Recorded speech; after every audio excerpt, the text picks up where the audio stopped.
जय हिंद दोस्तों, आर्मी अड्डा 47 पे आपका स्वागत है। मैं जी कुमार आज लेकर आया हूँ आर्मी जीडी और ट्रेडमैन के लिए। यह सेट नंबर 3 है। यदि अभी तक आप सेट नंबर 1 और 2 नहीं देखे हैं तो जल्दी से सेट 1 और 2 को देख लीजिए। इसमें टोटल 30 क्वेश्चन को रखा गया है। सामान्य ज्ञान से 15 क्वेश्चन और सामान्य विज्ञान से 15 क्वेश्चन। आपका टारगेट होना चाहिए कि आप 25 प्लस बना पाते हैं या नहीं बना पाते। जल्दी से करते हैं वीडियो को स्टार्ट। फर्स्ट क्वेश्चन कह रहा है बाल दिवस कब मनाया जाता है। जल्दी से आंसर कमेंट कीजिए। 5 सितंबर, 5 अक्टूबर, 14 नवंबर या 2 अक्टूबर। बाल दिवस आपको पता होगा, बाल दिवस पंडित जवाहरलाल नेहरू के जन्मदिन पर मनाया जाता है।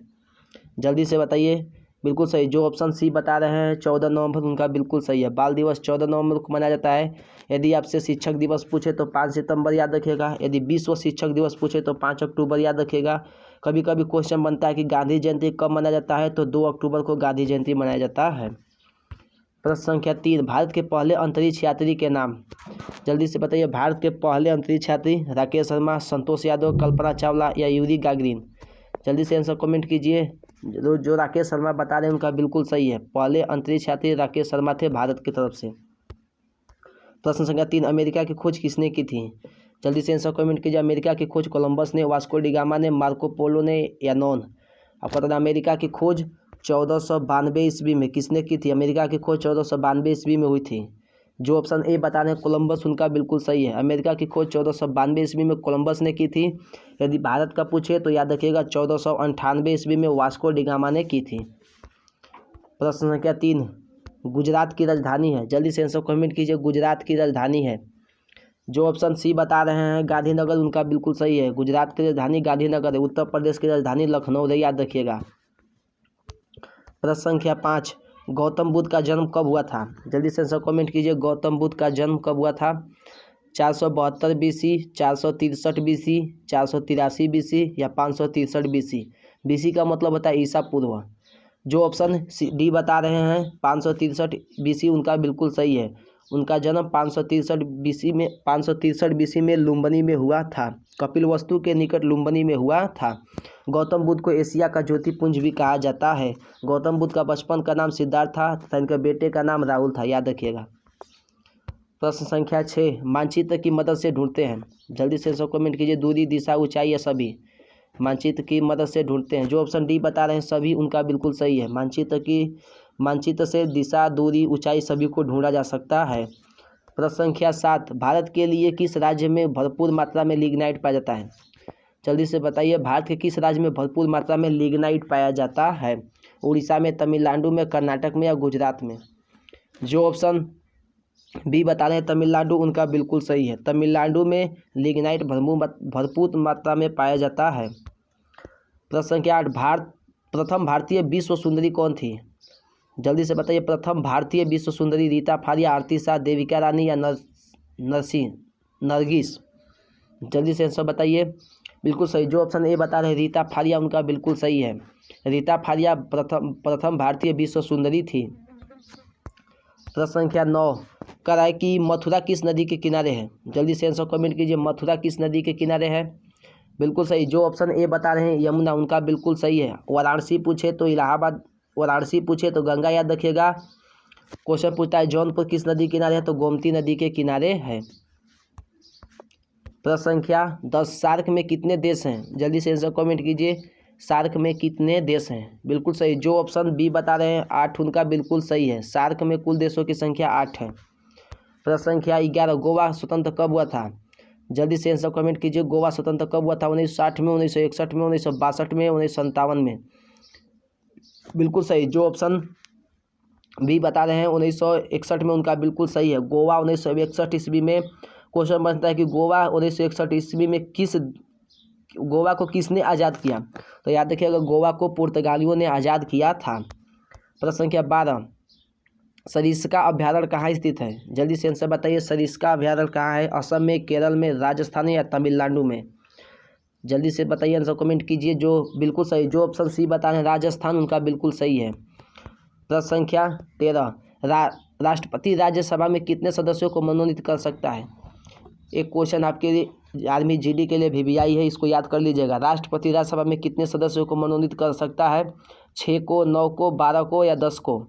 बिल्कुल सही। जो ऑप्शन सी बता रहे हैं 12 सदस्यों को मनोनीत करता है उनका बिल्कुल सही है। प्रश्न संख्या 14, ब्राज़ील किस पदार्थ का सबसे बड़ा निर्यात करता है?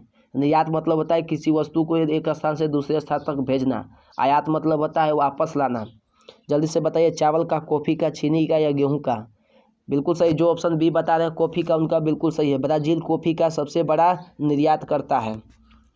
प्रश्न संख्या 15, बीएचयू की स्थापना किसने की थी? जल्दी से बताइए। बीएचयू का होता है हिंदू काशी विश्वविद्यालय, जो आपको वाराणसी में स्थित है, उत्तर प्रदेश में। बिल्कुल सही। जो ऑप्शन सी बता रहे मदन मोहन मालवीय, उनका बिल्कुल सही है। मदन मोहन मालवीय ने बीएचयू की स्थापना की थी। क्वेश्चन पूछता है कि सर्वेंट ऑफ इंडिया की स्थापना किसने की थी? तो महात्मा गांधी ने की थी। क्वेश्चन बनता है कि महात्मा गांधी के गुरु कौन थे? तो गोपाल कृष्ण गोखले थे, याद रखिएगा। प्रश्न संख्या 16, सामान्य विज्ञान से है। करा कि निकोटीनिक अम्ल की कमी से होता है। जल्दी बताइए, निकोटीनिक अम्ल की कमी से कौन सा रोग होता है? प्लेगरा रोग, स्कर्वी रोग या टेटनस या गलगंड? जी दोस्तों, जो ऑप्शन ए बता रहे हैं उनका बिल्कुल सही है, याद रखिएगा। स्कर्वी रोग होता है विटामिन सी की कमी से। प्रश्न संख्या 17, डाउन सिंड्रोम से पीड़ित व्यक्ति में होते हैं। जल्दी से बताइए, जिस व्यक्ति को डाउन सिंड्रोम रोग होता है उसमें गुणसूत्रों की संख्या कितना होता है? जल्दी से बताइए, घट जाता है या बढ़ जाता है? आपको बताना है 47 होता है या 46 होता है या 48 होता है या 49 होता है? बिल्कुल सही। जो ऑप्शन ए बता रहे हैं 47, उनका बिल्कुल सही है। डाउन सिंड्रोम में बढ़ जाता है, एक गुणसूत्रों की संख्या बढ़ जाती है। प्रश्न संख्या 18, आलू पौधे का होते हैं। आलू पौधे का होते हैं, जल्दी से बताइए क्या होते हैं? जड़ होते हैं, तना होते हैं, फूल होते हैं या फल होते हैं? बिल्कुल सही। जो ऑप्शन बी बता रहे हैं तना, उनका बिल्कुल सही है। आलू है जो पौधे का क्या है? तना होता है। प्रश्न संख्या 19, चेहरे में कितनी हड्डियां होती हैं? जल्दी से आंसर कमेंट कीजिए। 20, 14, 13, 12? बिल्कुल सही। जो ऑप्शन बी बता रहे हैं 14, उनका बिल्कुल सही है। चेहरे में कुल हड्डियों की संख्या 14 होती है। प्रश्न संख्या 20, पानी को रेत से अलग करने की विधि? जल्दी से बताइए, पानी को रेत से अलग करने की विधि को कहते हैं? आप लोगों को पता होगा, यदि पानी में बालू मिल जाए तो उसे हम छान कर अलग कर सकते हैं। आंसर डी सही होगा। प्रश्न संख्या 21, मार्स गैस का प्रमुख घटक है। आपको बताना है मार्स गैस या बायोगैस का प्रमुख घटक। बिल्कुल सही। जो ऑप्शन ए बता रहे हैं CH4, उनका बिल्कुल सही है। CH4 को मीथेन भी कहते हैं, तो याद रखिएगा, मीथेन इसको कहते हैं। प्रश्न संख्या 22, नाइट्रोजन गैस का रंग होता है। जल्दी से बताइए, नाइट्रोजन गैस का रंग होता है आपको दो चीज़ का रंग पूछता है। एक पूछता है ओजोन परत का और एक पूछता है नाइट्रोजन का, और दोनों रंगहीन होते हैं, याद रखिएगा। उसका भी कोई रंग नहीं होता है और नाइट्रोजन का गैस का भी कोई रंग नहीं होता है। प्रश्न संख्या 23, सल्फ्यूरिक अम्ल है। सल्फ्यूरिक अम्ल का आपको सूत्र बताना है। H2 होता है, HCl होता है, H2SO4 होता है या नन ऑफ दीज होता है? बिल्कुल सही। सल्फ्यूरिक अम्ल का फार्मूला होता है H2SO4। जो ऑप्शन सी बता दें उनका बिल्कुल सही है। आपसे हाइड्रोक्लोरिक अम्ल का पूछे तो HCl याद रखिएगा। प्रश्न संख्या 24, कार्बन का परमाणु क्रमांक। आपको पिछले वीडियो में बता चुके हैं कि एक क्वेश्चन यहाँ से बनता है। आप 20 गो तत्व का नाम याद कर लीजिएगा। कार्बन का परमाणु संख्या कितना होता है? कार्बन का परमाणु संख्या 6 होता है, याद रखिएगा। प्रश्न संख्या 25, दिए की बाती में तेल किस प्रक्रिया द्वारा ऊपर चढ़ता है? गुरुत्वाकर्षण के द्वारा, उत्प्लाव के द्वारा, केशिकत्व के द्वारा, नॉन ऑफ दीज? कभी कभी इसका हिंदी नाम न देकर अंग्रेजी नाम दे देता है, तो उसको भी याद रखिएगा। जो ऑप्शन सी बता रहे हैं उनका बिल्कुल सही है, केशिकत्व। और कभी कभी अंग्रेजी नाम देता है कैपिलरी ट्यूब, याद रखिएगा उसको भी। प्रश्न संख्या 26, वायु दाब समुद्र सतह पर होता है। जल्दी से आंसर कमेंट कीजिए। वायु दाब समुद्र सतह पर कितना होता है? बिल्कुल सही। जो ऑप्शन ए बता रहे हैं 76 सेंटीमीटर ऑफ Hg। Hg मतलब होता है पारे के बराबर, उनका बिल्कुल सही है। प्रश्न संख्या 27, भूकंप मापने वाले यंत्र हैं। जल्दी से बताइए, भूकंप किससे मापा जाता है? इलेक्ट्रोमीटर से, रिएक्टर से, सिस्मोग्राफ से या हाइग्रोमीटर से? बिल्कुल सही। जो ऑप्शन सी बता रहे सिस्मोग्राफ, उनका बिल्कुल सही है। क्वेश्चन पूछता है कि भूकंप की तीव्रता किससे मापी जाती है? तो रिएक्टर स्केल से मापी जाती है। इलेक्ट्रोमीटर से दूध की शुद्धता मापी जाती है और वायु की आर्द्रता हाइग्रोमीटर से मापी जाती है। प्रश्न संख्या 28, ओम के नियम से कौन से समीकरण संबंधित है? आपको पता होगा ओम के नियम से, याद रखिएगा इसको, V बराबर होता है IR। ओम का नियम होता है V बराबर IR। ऑप्शन कौन सही होगा? सी होगा। कभी कभी R बराबर दे देता है V बटा में I, इसको भी याद रखिएगा।